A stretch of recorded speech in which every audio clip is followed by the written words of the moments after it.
Bienvenue au laboratoire phare pour fractionnement des agro-ressources et environnement. Dans cette unité de recherche de l'INRAE et de l'Université de Reims-Champagne-Ardenne, une cinquantaine de scientifiques travaillent sur la biomasse végétale. Et ici, on s'intéresse uniquement aux résidus agricoles et forestiers, c'est-à-dire ce qui va rester après récolte, du son de blé, de la pulpe de betterave ou encore des copeaux de bois. À partir de là, pas question de se limiter. De la dégradation de la biomasse au champ jusqu'à la création de nouveaux matériaux biosourcés, tout y passe. Plongeons donc à la découverte du laboratoire en commençant par se demander pourquoi étudier la dégradation de la biomasse dans les résidus de culture. Une fois la culture récoltée, les résidus restants, comme les feuilles, tiges ou copeaux de bois, vont commencer à se dégrader, notamment grâce à l'action des organismes du sol. Commence alors une myriade de réactions chimiques qui vont transformer de nombreux éléments comme le carbone et l'azote. L'enjeu, c'est alors de limiter la transformation de ces éléments en gaz à effet de serre, CO2 ou protoxyde d'azote. D'autre part, on cherche à contrôler la formation de nitrates, qui sont des nutriments essentiels pour les cultures, mais qui deviennent des polluants lorsque présents en trop grande quantité dans l'environnement. Étudier la transformation de la biomasse, c'est donc in fine chercher des pratiques qui favorisent la stabilisation de ces éléments dans le sol. Idéalement, ces résidus de culture pourraient même jouer le rôle de fertilisants, créant ainsi un cercle vertueux pour les sols. Mais alors comment on étudie tout ça ? Eh bien cela va de la colonne de sol, dans une sorte d'incubateur où l'on va pouvoir faire varier la température, l'humidité ou d'autres paramètres, jusqu'à l'étude à l'échelle de la parcelle entière, comme sur les images que vous voyez et qui nous viennent du Zimbabwe. Une autre manière de procéder est d'avoir recours à la modélisation. Il s'agit là encore de comprendre les processus, mais aussi de pouvoir les prédire, afin de créer des outils d'aide à la décision pour le monde agricole. Mais comprendre comment les résidus de culture sont dégradés, notamment par les micro-organismes du sol, sert aussi un autre objectif, celui de pouvoir créer des molécules d'intérêt en optimisant des processus naturels. Le bioéthanol, vous connaissez ? Il s'agit d'un biocarburant actuellement produit à partir de grains de blé, grains qui peuvent aussi servir à l'alimentation.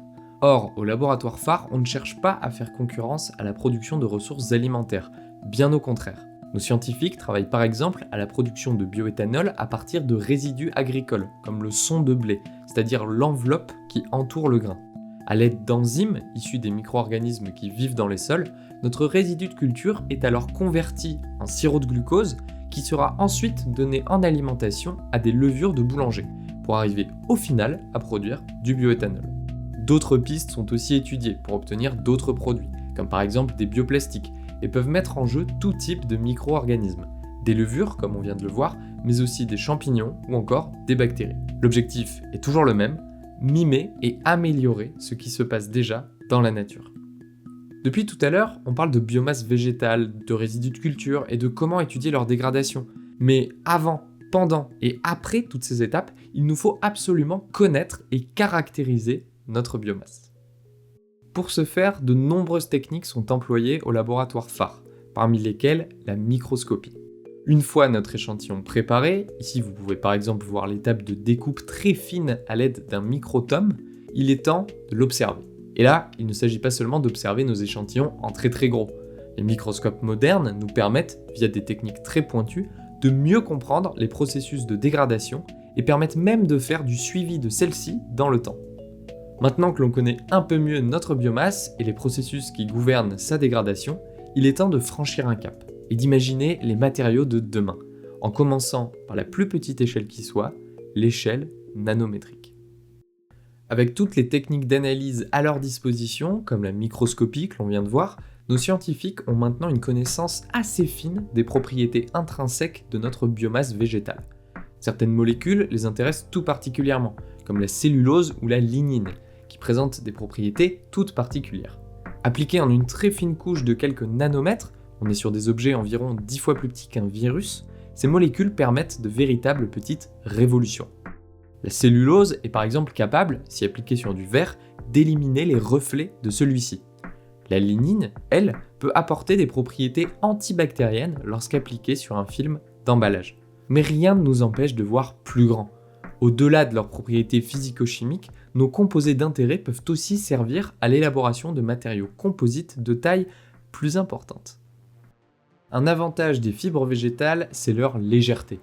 Aussi, de nombreuses industries, comme le secteur automobile, commencent à s'emparer du sujet.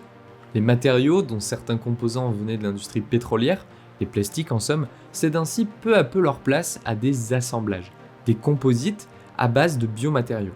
Plus légers, plus facilement recyclables, ces nouveaux venus sont soigneusement étudiés pour répondre aux contraintes des industries en termes de résistance et de durée de vie. Ici, c'est toute une équipe qui travaille à la conception et à l'étude de ces matériaux. Bien qu'à l'heure actuelle, il reste difficile de faire concurrence en termes de coûts aux matériaux issus de l'industrie du pétrole, des efforts importants en recherche et développement sont actuellement déployés et permettront d'arriver, comme sur d'autres thématiques, à une importante synergie recherche-industrie. En se concentrant sur un seul sujet d'étude, les résidus de culture, on voit donc que les possibilités de recherche sont vastes.